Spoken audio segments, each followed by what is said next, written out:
This section, these next three sections, I should say, for 13.2, 3, and 4, is kind of the introduction to what might become one of the most important topics that we discuss second semester.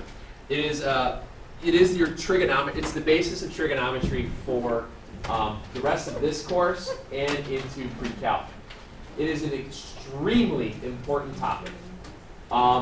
What happens today is we're going to introduce you guys to some very simple angle setups, as well as how we can convert some things into radians. And we're also going to talk about the unit circle, because basically everything we're going to do is going to be based upon the unit circle. So first thing I like to do with this stuff is just to start with a very easy XY coordinate grid. Okay? Is this grass? No. Well, in a little bit, but it's not like we're graphing lines or anything like that. We're graphing angles. Okay. Now, what I want to do is label them. Do you remember how your quadrants go? 1, 2, 3, 4. Sine, Sine. 2, cosine. What is this one? Positive, 2. Sine, Three, sine, four. cosine, cosine. Oh, that's no. Oh. Oh, 1, 2, 3, 4, yeah. I'm just looking for quadrants. All right. These are the only times you will ever use Roman numerals. This, Rocky movies, and Star Wars. That's it. Or Tom Sawyer. Sure. I meant. Does everybody agree that this is, if I say that's 0 degrees, bless you. This is 90 degrees. What's this? 180. What's this? 270.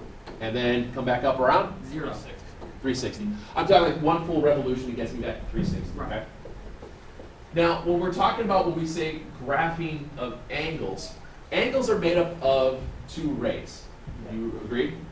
The rays themselves are called the sides of an angle. We vaguely remember that from last year. Well, every single angle that we use is going to have two parts that's going to be the same. One of the sides will always be on the x-axis, and the vertex for every one of these angles is always going to lie at the origin. So, for lack of a better idea, one side of an angle is always starting here. This is always going to be our starting spot. And if you notice how our degree markings go, if I say your angle is going to be 110 degrees, what direction am I going to be going? Counterclockwise or clockwise? Counterclockwise. So what we do is say, I'm going to draw 110 degrees. Well, I start here, I go past 90, and I come up, and I draw what is called the terminal side. This is called the terminal side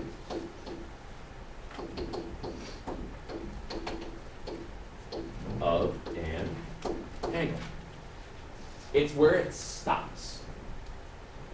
The terminal side where it stops also allows you to know what quadrant the angle lies within. 110 degrees lies in what quadrant? 2. 2. Very good. So this would be a Q2 for quadrant 2. All right. Again, what we're looking at here is the angle itself. We're going to use theta is 110 degrees. Starts at 0, works its way up to 110 into quadrant 2, where the terminal side lies. Not bad. That's how we graph angles. So it's not like it's horrible. Now, going with positive angles, there are also negative angles. Oh. If I want to say negative 40 degrees, what direction will I go? Clockwise. Clockwise. So if I'm going to go negative 40 degrees, where do I stop? And what quadrant do you think I'll stop at? 4. Fourth. Very good. All it's telling me is that I am just going in another direction. The negative means just going down this way. Negative 40 degrees. Okay, and it's a quadrant 4. Yeah, it's just, the negative is just for the angles with this stuff, it is nothing more than direction. It just means it's going the other way. It doesn't mean the actual measurement itself is negative, it just means that it just went the other way. What you're thinking of is what we're going to get into more tomorrow is what we call the reference angle. It's bounced off of an axis a certain amount of degrees. this angle has the same measurement in another quadrant. And that's where we're heading towards. Now, what happens here is that within angles, well, let me show you an example here. Go back and draw another one.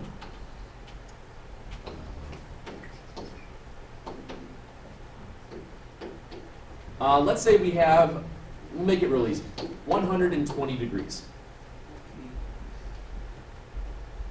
Where will the terminal side of that angle lie? Second quadrant, good. We come on up. And it's a Q2.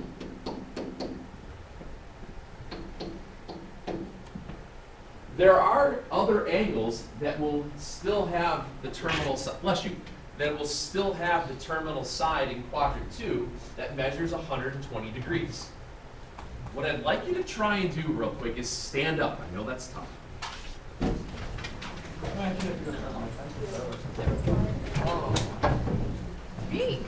Turn 180 degrees. There's always someone that forgets how far that is. All right, now, how many degrees do you have to turn to be facing the same direction? Right. Okay, do that.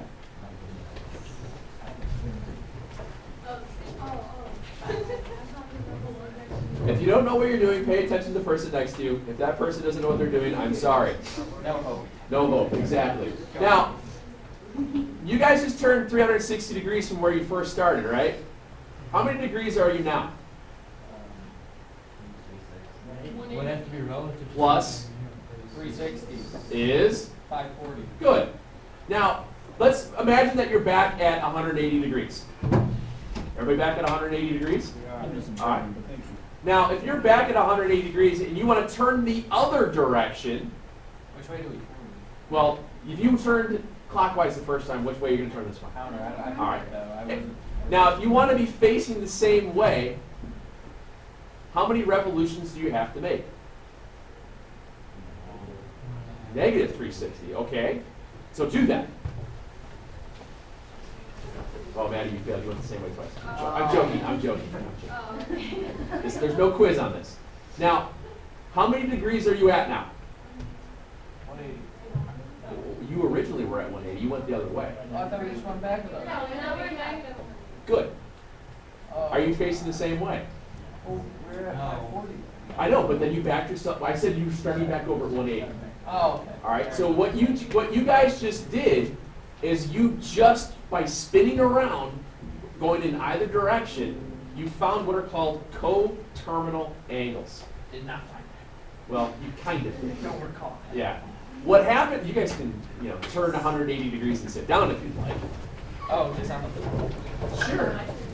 What happens here is, if you don't know which way you're turning, you just remember left is this and right whatever. What happens here, guys, is Bless you. it's always you. I'm going to get like a parachute for that day. What happens here, guys, is that angles that have the same terminal side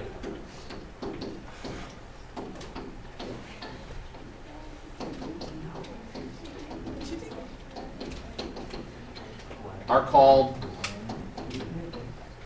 co-terminal. All right, these angles are called co-terminal. Now, if I'm looking at that 120 degree angle, if I wanted to find another positive co-terminal angle of that, all I would do is just start where it is and go around one more time. Do you agree? And add it together, and what do you get? So the co-terminal positive with 120 would be 480 degrees. To go the other direction, if I'm starting at the 120 degrees and I need to find the negative, when I'm starting at the negative, I started at 0 and I go the other way. What was it? Negative 240. You took 360 and you subtract the 120 and you get 240. But remember that you went the other direction, and it's a negative angle. By going either way, it'll work. I know you take 120 subtract 360 and get the inside way too.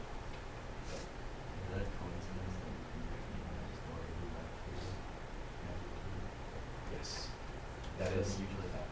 I think that is kind of like an anomaly. I think. Does that work? I don't know, let's try it again in a second. Does that make sense? Yeah. So it has two. Yeah, you're always going to have one positive and one negative. So what I'll ask you guys to do here is, let's say we have 210. And I want you to find one positive and one negative coterminal.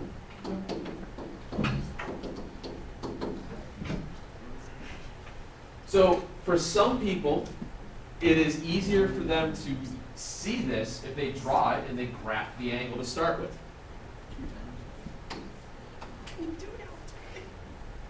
You okay? All right. What quadrant is 210? Third. Good. So it's down here. So,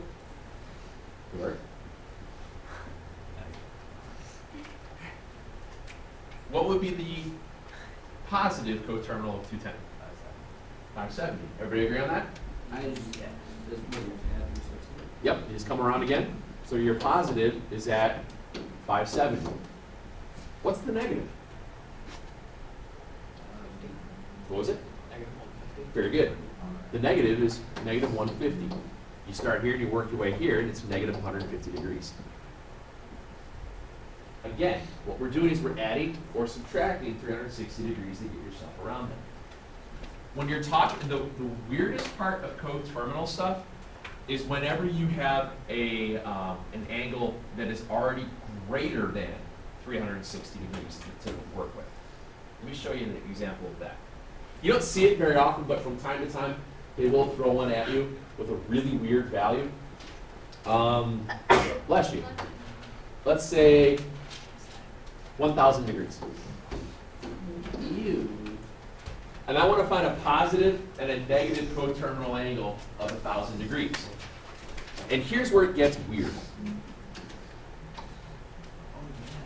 How many times around do you have to go to get 1,000 degrees? Couple, 2, 3. So 360, 720. 1080 would be one full revolution then, right? So you're gonna wanna go to the fourth quadrant. I would go. 77776. So I'm down here in the fourth quadrant. See how I'm looping around a couple of times? Does that make sense? That's such a And that's That's the graph of what 1,000 degrees look like. Now, in order for me to find a positive and a negative coterminal angle of that, if I add 360 to this, it's giving me another full revolution around. Too many revolutions. Whenever you're finding your positive and your negative coterminal angles, you want them to always be within one positive or negative revolution. So you want your positive or your negative coterminal angles to always be between 0 and 360 plus or minus. Does that make sense? So you don't get one where you're 1,000 degrees. Yeah. Again, what's happening here is if I wanted to just, we know that the angle spins around into the fourth quadrant. Everybody okay with that? One, does that say one? Within one plus or minus revolution. If I get rid of the swirls here, my angle is just in this fourth quadrant. I heard somebody say a second ago, if we came all the way up to here, it would have been at 1080, I believe. Yeah. Is that right? Yeah. So that means that this one is 80 degrees off of that. It's negative 80 degrees off of that. So isn't that my negative coterminal angle? Yeah. Everybody see that? Now, what would be the positive one?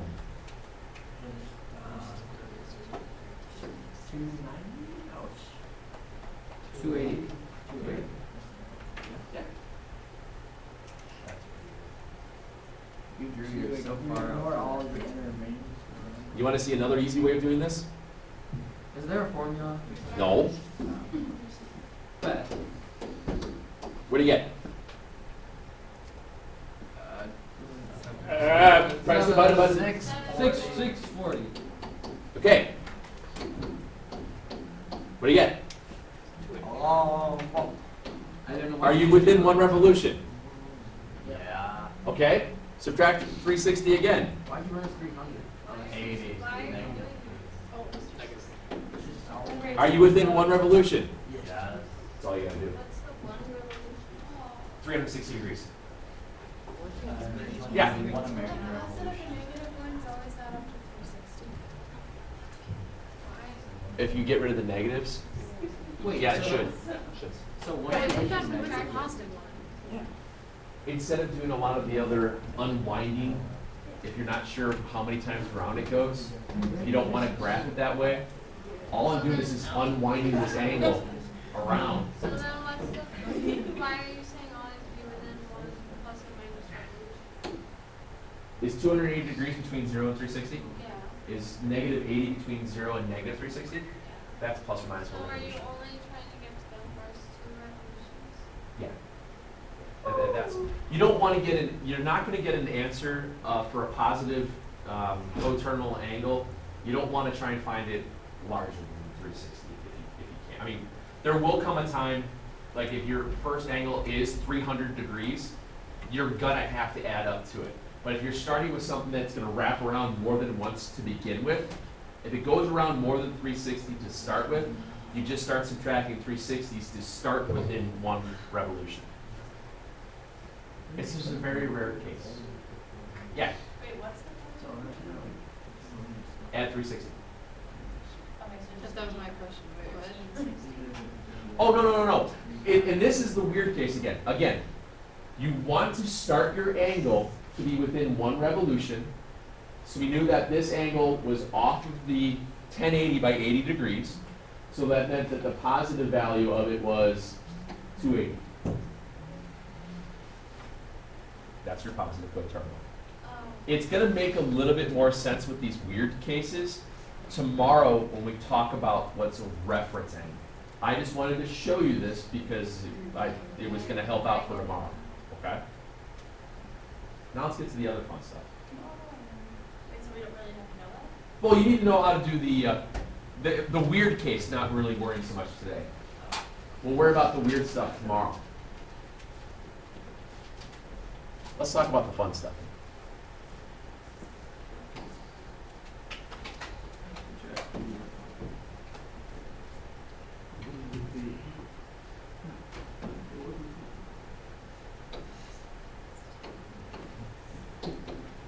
Redraw your grid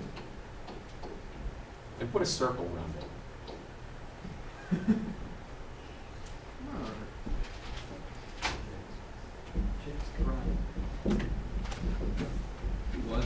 Now, to get around a circle, circles has 360 degrees. That's how you go around the outside of a circle, right? What is also that called? Very good. The circumference. What is the formula for finding circumference of a circle? Pi 2 pi r. radius. So the circumference of a circle is the distance around, and that is 2 pi r. Let's say the radius of this circle is 1. What is the circumference? 2 pi. 2 pi. I almost said 36. So to go all the way around, it's 360 degrees, or 2 pi. Units? Or is that foot? This is what we call radians. When we start putting our answers in terms of pi like this, 360 degrees is one full revolution. 2 pi is the distance around a circle. It's the circumference. It's also one full revolution. It is called a radian because that's where it comes for the like kind of like a radius, if you will. They use the radius of that to find that. Okay? Now, if 360 degrees is 2 pi, what would 180 be? Pi. What would 90 be? Half pi. What would 270 be? 1.5 pi, but we write it as an improper fraction. 3/2. 3 pi over 2. Everybody with me so far? What we're doing here is we know 1 full revolution is 2 pi. Half a revolution is pi. Half of that revolution is half pi.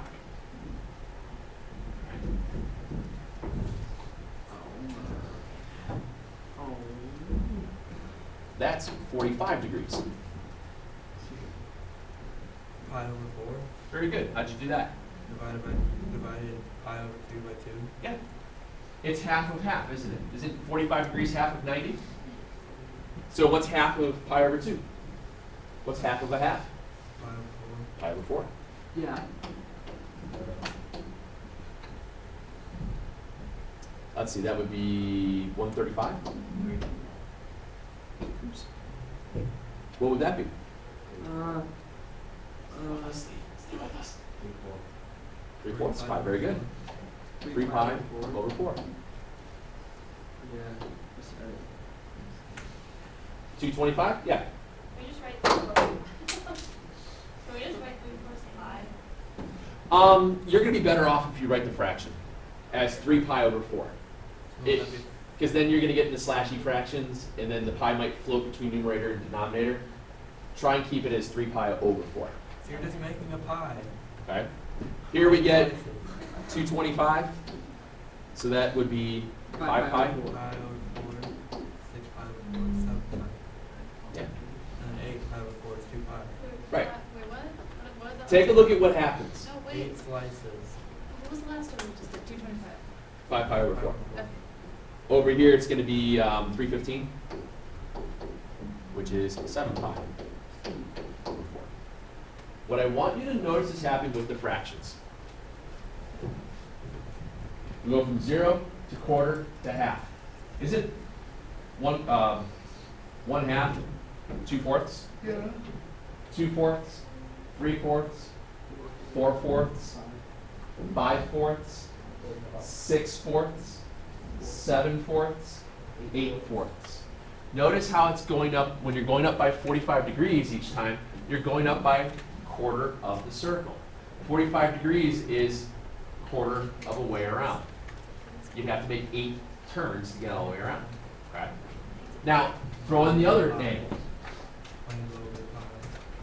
30 degrees, Oh, man. 60 degrees. What would 30 degrees wind up being? Think about it in relationship. Isn't that a third of the 90 degrees? Pi over 6? Pi over 6, very good. Notice, again, isn't 30 degrees a third of 90? Yeah. So 1/3 times 1/2 is I already don't like readings. pi over 6. My brother has a watch that has all this and 7 pounds. Really? Yeah. That's awesome. What a nerd. He is. Says the guy with the clock like that. What would 60 be? That'd be Pi over 2 6. 3. Pi over 3. Wait, no, 1 pi over 3. Pi over 3. Very good. Yeah. All right. This will be 30 degrees more than 90, so that was 120. This is 150, 180, 210, 240, 300, and 330. All I'm doing is putting in all of those via the every 30 degrees. Oh yeah, I forgot to give you How's those. it get what? Yeah, one. 225 to 240. How does it go from 40 to 60 and 60 to 90? They're still not 30.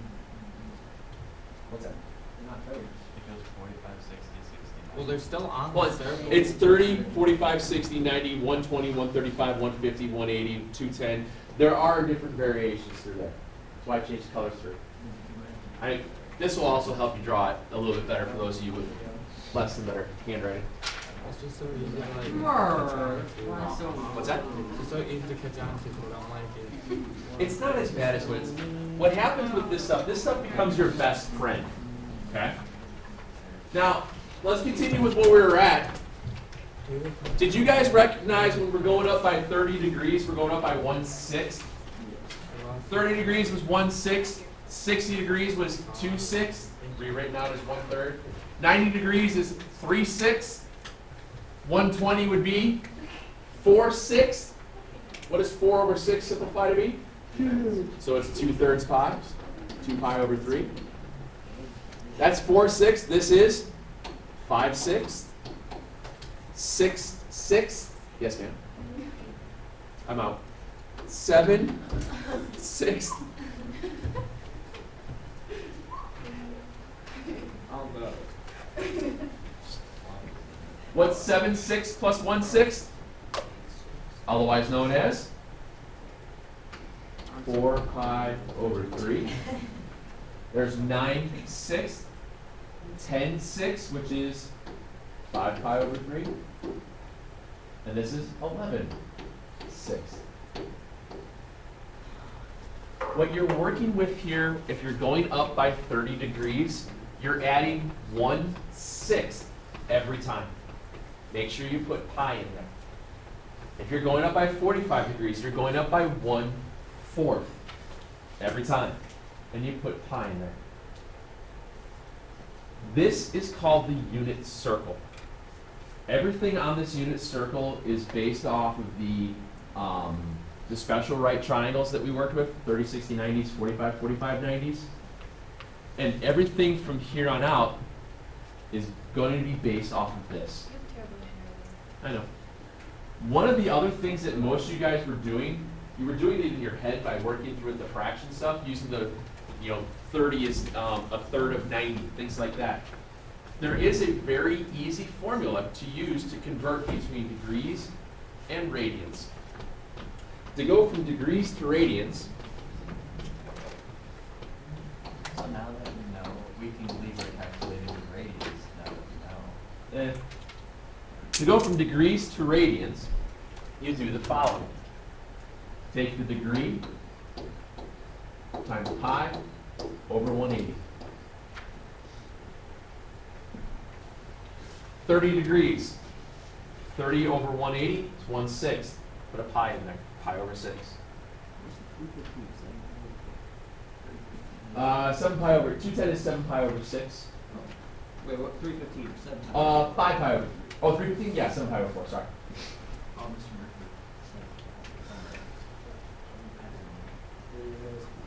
643, 246, 643, 246. Yep. There is a lot of mnemonics and very easy ways of remembering these things. And it works all the time. And you're going to see it again when we start putting ordered pairs on this maybe tomorrow. There's a very, very easy pattern that occurs. Yeah. What Alex was saying here, do you guys notice I go 6, 4, 3, 3, 4, 6, 6, 4, 3, 3, 4, 6. Did you notice that? It's a nice way to remember it. To go from degrees to radians, you take whatever the degree measurement is, divide it by 180, slap a pi on it. Oh, so that's cool. To go from radians to degrees, well, in this case, take radian, multiply it by 180 degrees, and divide it by pi. Today, what's that? What does it say? Here? No, like on the Which one? Pi over 5 pi over 3. 3. Yeah, that's a 3. Alright, since my handwriting is driving you guys It's fine. crazy. No, just wait. Look. Illiteracy. Can you read it better now? How was Yeah. that a 3? You're working nice the whole Why didn't you just do that the first time? Yeah, go back. I'll go back to the other ones. I want to make sure everybody else got their pi in order. Is pi in order? No. Yes, sir. No. Will we ever need to know like ones that aren't on here, like the random numbers, like No. 88? What'll happen with those things, you'll use your conversion, you'll leave them in terms of pi. And I'm going to do an example of that here in a minute. Alright. Basically what happens with the radian measures like this off the unit circle itself, you're only going to be dealing with the special angles. 30s, 60s, 90s, 45s. Yes, right? She wants to do it like as a proportion, like 360 to 2 pi equals whatever the degree is over Yep. across Works the same way. Works the exact same way. I like to write it up a little. I just do it a little bit differently, but that works the same way. I think Severino teaches it like that. And Mr. Ploscota, they both teach it that way.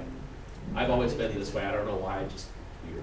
Is the last name started with F? What your example was, if I want to take 88 degrees and I want to turn it into radians, in order to go from 88 degrees to radians, I take 88 times pi over 180. I have to simplify that fraction. Can I divide 88 by 4, or excuse me, by 2? Can I divide 180 by 2? Yeah. Okay, so you get 44 over 90, right? Yeah. Simplify it further. You can simplify it further, can't you? 2 over 45. And there's your radian. Alright. Yes, Ron? I think that's like the same thing, just simplified. Yes, sir. Will we ever need to know it in decimals? No. It'll come out in decimals? Not really worried about that because I'm going to be taking the calculator away from you, which means you'll have to be able to do that by hand. So you're not gonna give us like the random ones that will come out? Now, take a look at this. If I want to convert 110 to radians, if I want to convert 110 degrees to radians, remember, 10 pi over 180. It's just 11 over 18. what's that? It's just 11 over 18. 55. With? Pi. 11 pi. Mr. Murphy, what was the, like, radians to degree? Oh, it's right here. To go from radians to degrees, multiply the radian by 180, divide it by pi. I'll show you that one here, because that's the one that's the weirder of the two, I've always thought. Oh, no, don't. This one answer, you simplify it out, you get 11 pi over 18. Wait, what? And divided both by 10. No, I didn't know we switched, I didn't know we were switching something. I have negative pi over 9, and I want to convert that to degrees. Notice how I put the negative value in the numerator? Do it that way, because that way you remember which value, where the negative symbol goes. A lot of times students forget that, and they keep the negative there, and it just kind of disappears. If I have a negative radian degree, shouldn't I have a negative degree? Because it just tells me it's going the other direction. So I multiply it by 180, and I divide it by pi. What happens with the pi's? 9 goes into 18, how many, or 180, how many times? 20. So your answer is negative 20. If you forget the degree symbols, is it the end of the world? Yeah. Yeah. No. I'm going to forget half the time anyway. Okay? I want you guys to work on stuff like this tonight, and this is for where we're at. You're in my book, and give you a couple of problems to try. We'll build off of this more tomorrow. Tomorrow we'll talk more about how do you plot and how do you graph radians. It's a little bit different, but not by much. So on page 781, I'd like you to do 36 to 39 and 44 to 59. Okay? Work on those. Those first 4 problems are nothing more than finding positive and negative coterminal angles. The last grouping is just switching between radians to degrees or from degrees to radians. Try your best to avoid using your calculator to do this assignment. Okay? Are all of them doable without calculator? Yeah. Alright. Yeah, I don't think there's any one of them in there that's going to be awful bad without having to use a calculator. Yeah, you should be able to do all that without a calculator. Tomorrow we'll talk about how you find coterminal angles with radians. It's a little bit weirder, but you're adding and subtracting 2 pi, but that means we're working with fractions. So we're going to convert some fractions. Is this every other odd? This is all of them, but yes. And you can do every other odd as well if you like. Mer. Yeah, I know.